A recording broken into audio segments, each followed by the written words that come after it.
Pujian kita mendahului kemenangan kita. Ganti semua perkataan-perkataan negatif dengan pujian. Kalau saudara ingat kisah Josafat di dalam 2 Tawari 20. Pada waktu itu dia menghadapi musuh laskar yang sangat besar. Bukan hanya satu bagian musuh, tapi 3 bagian. Orang-orang Bani Amon, Bani Moab, dan orang-orang dari pegunungan Seir bersatu melawan bangsa Israel.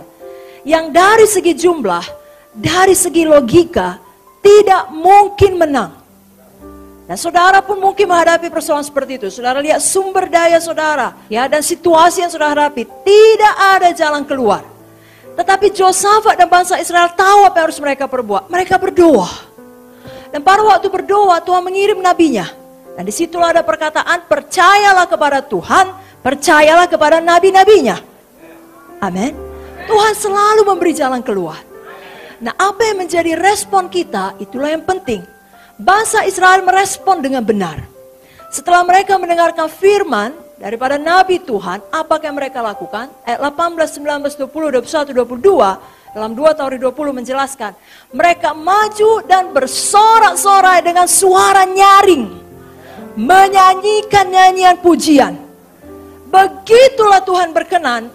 Dan saudaraku, Tuhan sendiri yang turun menumpas Bani Amon, Bani Moab, dan orang-orang dari pegunungan Seir. Dikacaukan Tuhan. Sehingga mereka berkelahi satu dengan lain. Dan bangsa Israel menjarah mereka sampai 3 hari lamanya. Itulah kemenangan total. Total victory.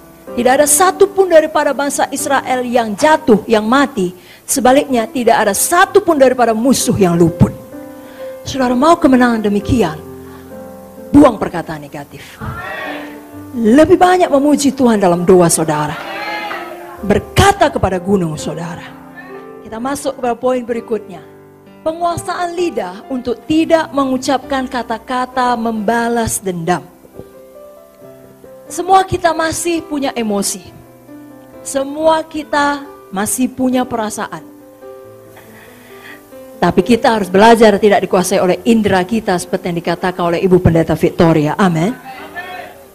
Itulah saat yang paling tepat kita berdoa mohon kasih karunia Tuhan. Mohon Zoe kita izinkan menguasai kita. Dan cukup kasih karunia Tuhan saudaraku. Teladan kita tentunya adalah Tuhan Yesus. Itu teladan yang terbaik. Saya bacakan Yesaya 53 ayat 7. Tuhan Yesus dianiaya. Tetapi dia membiarkan dirinya ditindas dan tidak membuka mulutnya.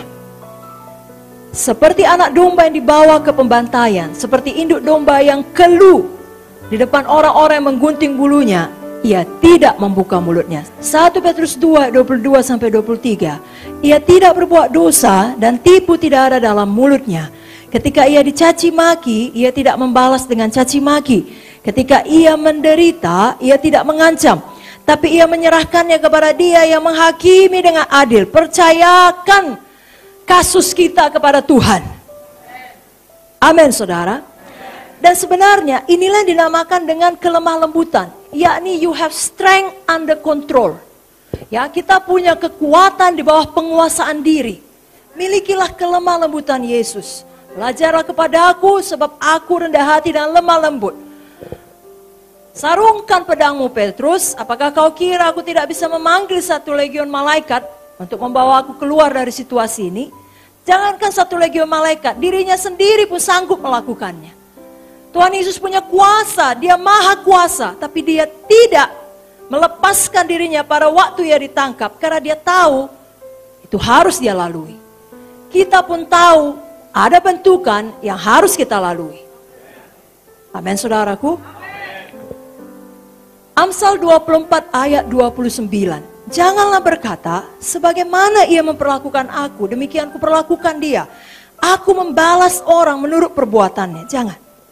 Justru kita dapat melunakkan hati orang yang marah besar pada waktu kita menjawabnya dengan kelemah lembutan. Amsal 15 ayat 1. Jawaban yang lemah lembut meredakan kegeraman, tetapi perkataan yang pedas membangkitkan amarah.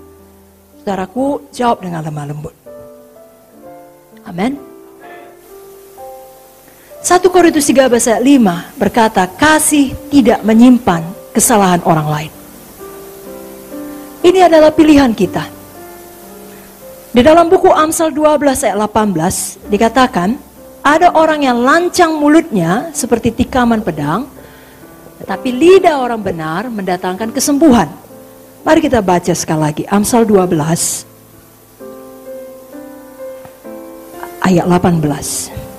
Ada orang yang lancang mulutnya seperti tikaman pedang, tetapi lidah orang bijak mendatangkan kesembuhan. Jadi kalau ada orang melukai kita, abaikan cemooh, supaya kita jangan terluka. Pada waktu kita tidak terluka, kita mampu menjawab dengan lemah lembut. Kita mampu untuk mendatangkan kesembuhan. Jangan pilih menjadi orang yang lancang mulut. Jangan pilih menjadi orang yang mulutnya seperti tikaman pedang. Sakit orang lain dibuatnya.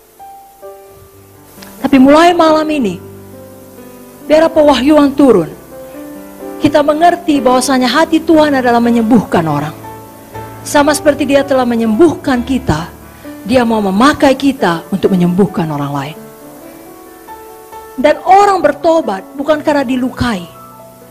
Orang bertobat karena diberitakan firman. Dan Roh Kudus yang mewahyukan itu sebagai kebenaran. Sehingga dia mau berubah.